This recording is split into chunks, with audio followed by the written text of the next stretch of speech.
Hello everyone, welcome back to my channel, or welcome to my channel, Timeless Crochet. I'm here today to talk to you about my loaf cat. So I started just by looking at a picture and, seeing if I could make the same kind of idea, not the same one exactly, but my own little idea from it. So the picture is my guideline a bit, and I went from there. So this is my loaf cat. Now I made the ears yesterday and made this one today. I made that one yesterday. And all I did was I chained 5, and then I crocheted 5 single crochets. After that, I went ahead and chained 1, turned my work, and then we skipped 1 stitch and did 4 single crochets. And that pattern just repeated itself. So the next would be 3, the next would be 2, and the final one would be 1. Like a pyramid type.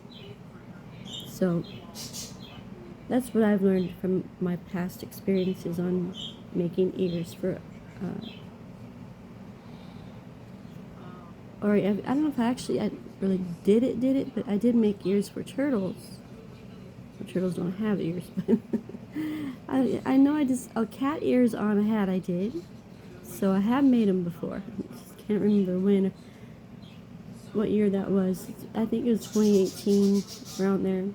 So I know I've done the pattern before, so that pattern stayed in my memory, and I just managed to make it just fine. Now, with that being said, this is the original, how it turned out. So I did this one today, and I did this one yesterday. But I didn't like the shape of that so much, so what I did was I just took some more of my yarn and went ahead and went through some of the stitches here and took down about a row, and it just squished it down into the head. So I was going to show you how to do that. It's relatively easy. So I took the yarn from here and I went through the head to reach to the other side, and I've got plenty to work with, so make sure that happens if you do this too. You want plenty to work with. So I went through the center of the head. Now I'm going to go back into the ear like that, and I'm going to pull it, and that's for your start, okay? Then you're in my little basket today, so I'm trying to prop you up somehow.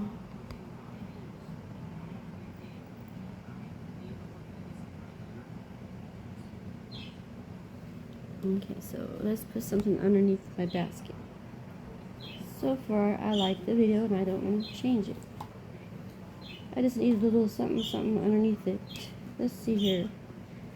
Something sturdy.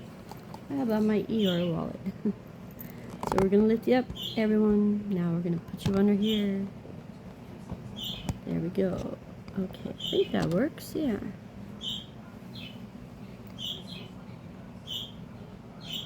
Okay, so back to this guy.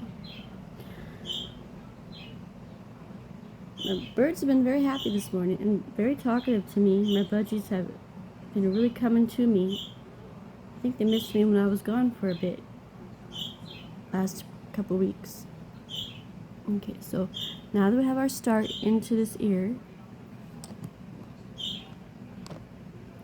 we are just going to go back to about right here, the top, just above where you put the needle, like right there, okay? And poke that through.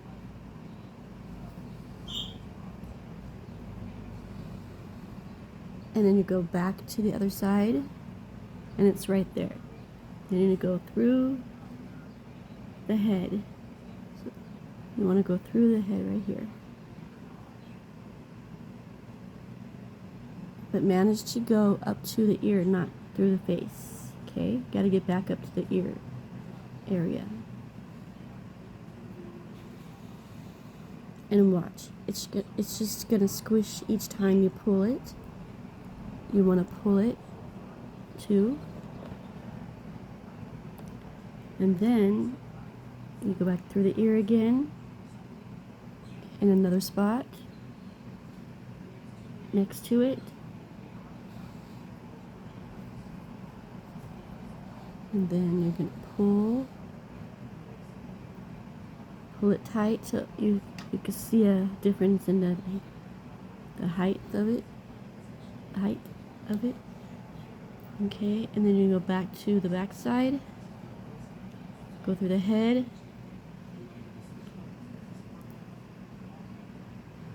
closest to the head in the ear that you could get,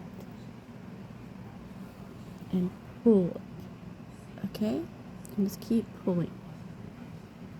Now it's starting to take shape, see? And it's not quite pointy up here, but it'll work its way out when I'm done with all this. So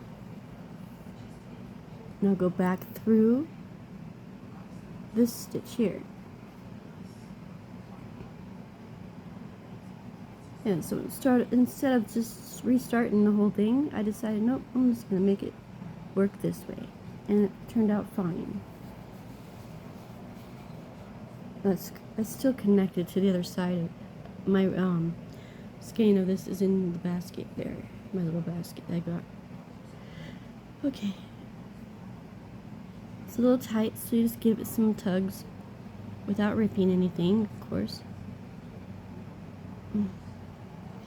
If you have a hard time pushing needles through, you can get something solid and push in the back of it and force it through.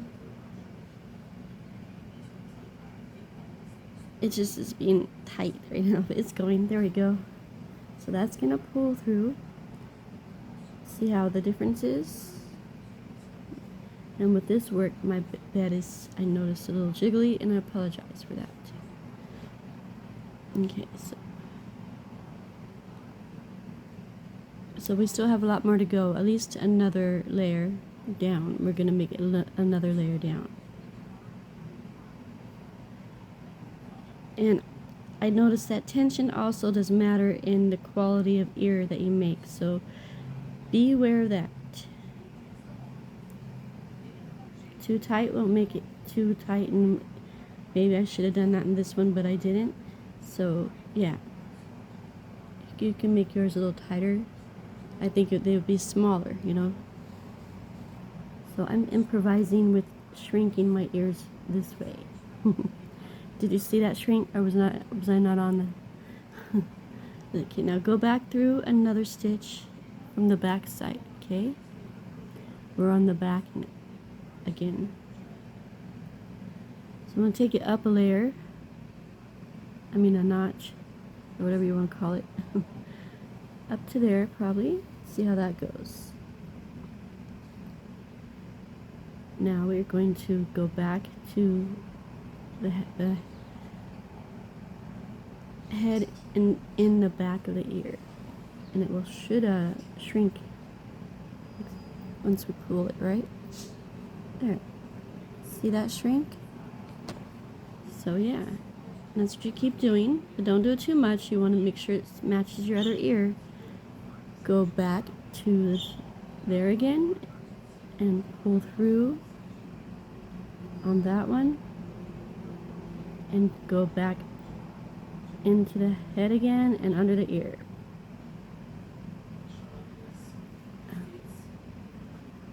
Into the head again, under the ear.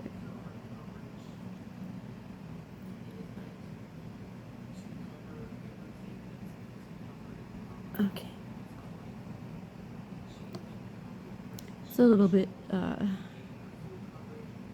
tight at first when you're doing this. There. Now pull it every time you do it. One of these. Now see how it's becoming smaller, but it's still a little bit bigger than the other ear, so we have to work at it again, okay? We're back on this other side. So I'm going to take it up to about here. And put that through. Budgie's been fighting a lot. I don't understand them. Okay. And then pull it. And we're going to go back to, I think I did that too high. I'm going to be off the camera for a moment.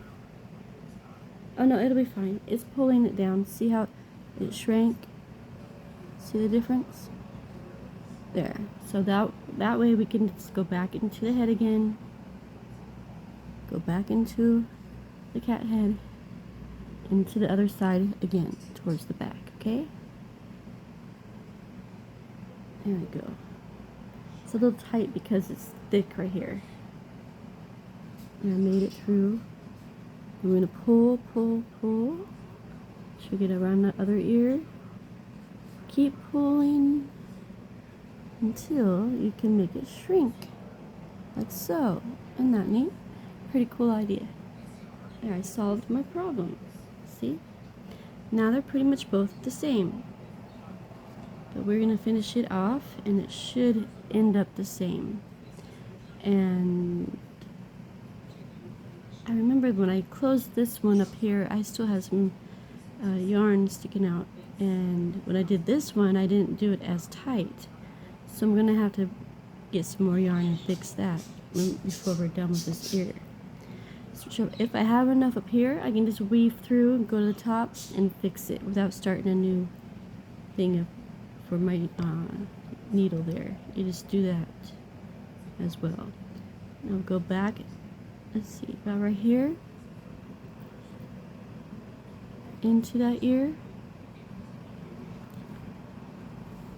Okay, pull it.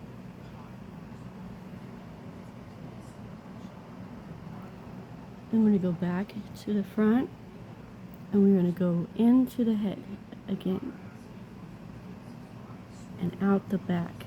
Don't go through with a different color. Stay in your color that you have made for your head. Unless you have all the same color, then it doesn't matter. You could probably put it anywhere. Almost anywhere. You know, relatively close to the ear. So pull it, pull it, pull it, pull it. Like so. Whoops. No, not like that. It caught it. Let me see here. Oh, I see what I did. Yeah, we don't want to go that far. I went too far in. So I'm going to have to take the hook out. I'm going to pause you for a moment. Okay, it was actually fine. I just had it wrapped around the ear, which I originally thought I did. But I second guessed myself, and I was right the first time. I do that often. I'm just putting the thread back through the needle here real quick. I mean the yarn. And now they're talky-talky. They've been in good moods other than their usual fighting. So that's what I got. See the difference? And I think it still is. It's actually good. They don't have to be exactly the same. But yeah, so I'm gonna go back through here. I'm gonna weave it up to the top to where I can put the needle up there to maybe make it more like the other ear at the top.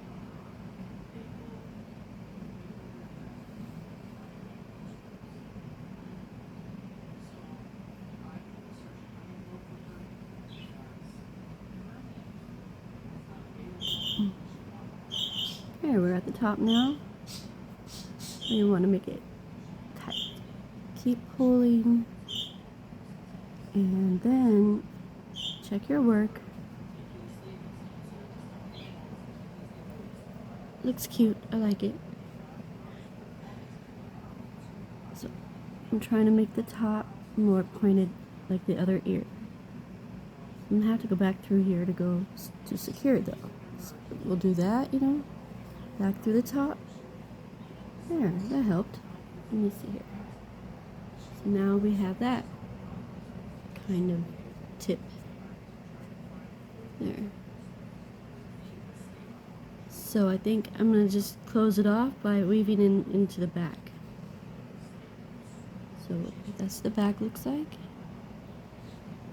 Go back into the ear in a stitch nearby.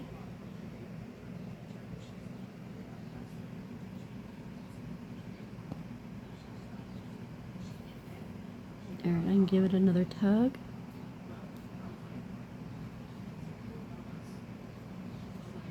And you can shape it with your fingers as well. You can just shape it.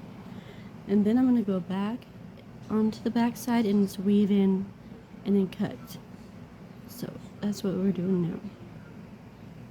Don't get too much so you don't change the look of your ear. Just a couple spaces.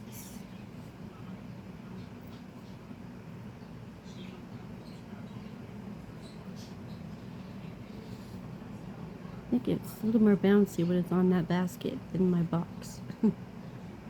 I use random boxes that I have for snacks or whatever to put my camera on.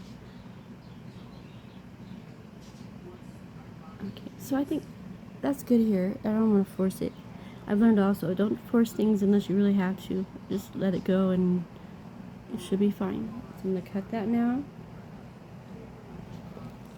And my scissors are underneath you, so I'll use these, my granddaughter's. Okay, so let's cut this piece all the way to this edge, all the way down as far as you can go without cutting yourself or the work. So, right about there. There. Hopefully you don't make a hole, but this shreds a lot. Okay, so that's how I fixed my ear problem here. Much better now. Now he's still got a little bit going on right here. So I feel like I should take this piece, I'm going to weave it through to the other side and back where you won't see it, and I'm going to take that down just a notch, like right about here. We don't need to do that on the camera, so. Alright, that fixes your ears that are too big. And I will be putting some pink inside there or on the edge, I'm not sure yet. Can't really tell that it's much bigger, but just for my own peace of mind, I will fix that. So, I can put the ears up more. And I gotta make little feet and a tail and the face. I'm gonna embroidery the face on. So, alright guys, that's all I wanted to show you in this quick video. And I keep doing my videos in part 1, 2s, and 3s. So this will be a 3-parter. It's easier on me. So, there we go. Cute. If anything, next time I might make the ears a little farther apart, but I think it's okay. I need to squish the stuffing more again to make it look more like a cake and not, to me it looks like a pill. But he's cute. So, we shall return once I have all the feet, and might show you the last foot, how to do that. I have to refresh my memory on how to do all that stuff, and the tail. And then we'll be done. Alright guys, thanks so much for stopping by. Yeah, I'll be ordering some more stuff for the birds again. A container for their food, a couple more little toys, the new platforms. I'm thinking about getting ones that are not like the wired platforms would be good and not good, 'cause I know they like to sit on the wood more than those wire stuff. With the cage, they hang on the side of the cage, but I don't know if they like, because I saw a platform that was made out of the same stuff as the cage, and I don't know, it might be easier to clean, but I don't think they'll be too thrilled about that, honestly. So then, what else? Yeah, that's about it. Alright, guys? Alright. Just wanted to show you how to fix ears that are too big. Alright, guys? Bye for now.